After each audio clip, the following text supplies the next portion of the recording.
if you haven't heard of the 2002 or 2003 film The Man Without a Past, it is because it came out in Finland. Now, I do like world cinema, but Finland is one of those countries that's not best known for their films. It is done by Aki Kaurismäki, and I hope I'm saying that correctly. And yeah, the movie it's a wonderful film. I really enjoyed watching this, even though the movie is best known for its deadpan humor, something I'm not a fan of. Everything like okay, I was able to get some of its jokes and giggle at some of its jokes, but everything else also works at a dramatic and a humane level too. I remember watching some films that were clad in deadpan humor, and I was just thinking to myself, "That's not funny." Mainly because, see, I like jokes that have lots of energy to them because, if something's too deadpan, like the seriousness of the conveying just rubs off onto the viewer and like. So yeah, I'm not a fan of deadpan humor, but there's, as I said, a couple jokes in here that I liked. Everything else in this joke wise worked at a dramatic level. When this came out, it was at the Cannes Film Festival, and it won Special Jury Prize. And if it's not familiar with Cannes Film Festival, it's like the Oscars, but they're more inclusive to everything around the world. And the highest thing that they have is the Palme d'Or, which is pretty much Best Picture. And the second place thing that they have is the Grand Jury Prize. And when A Man Without a Past won it, it's pretty much saying this is the second best film of that entire year.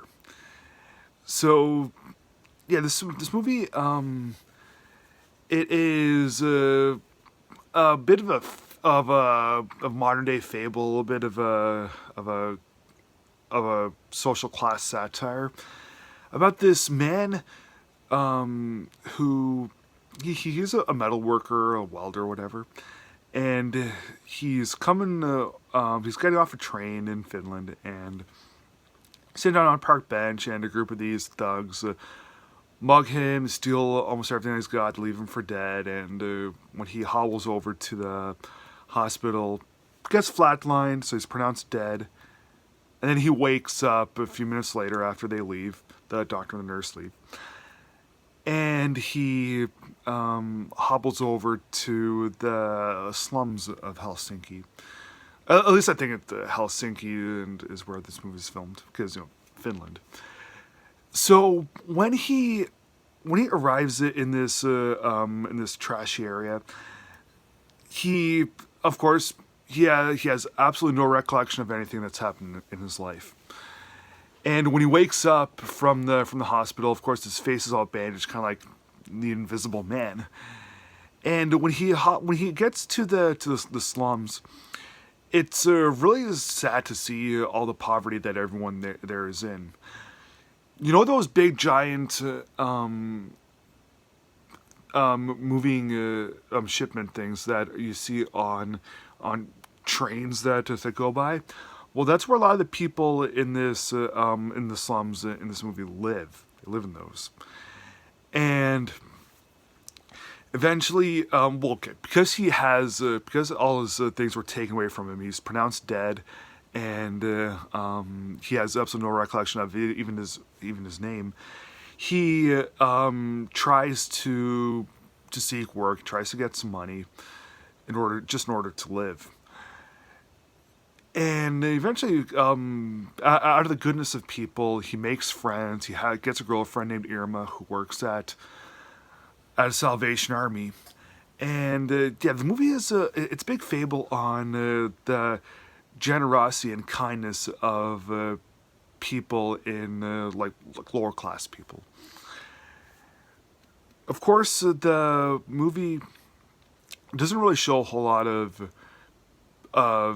of different classes. The movie has a primary focus on heavily impoverished people, and even though I thought that the movie probably would have been stronger if we got to see more of more of the people in different classes, I still thought that that the dude who plays our main character, very very good dude. He's a we fall in love with really everyone that we see in this, even though they're super duper dirt poor.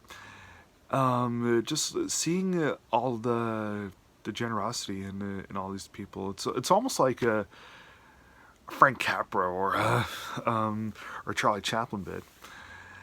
Uh, as I said, I'm not a fan of the deadpan humor, but if the movie was more if it was more normal sort in its humor, then I'd probably be giving this movie a perfect score. But the way it stands right now, it had to be dramatic because amnesia, and it's a fish out of water story. Amnesia, and he's trying to make the best in such bad times. Why not make it? Why not add some bits of comedy to it that I'm sure most people would actually get. So yeah, great film. I really enjoyed this. I'm gonna give The Man Without a Past 3.5 stars out of 4.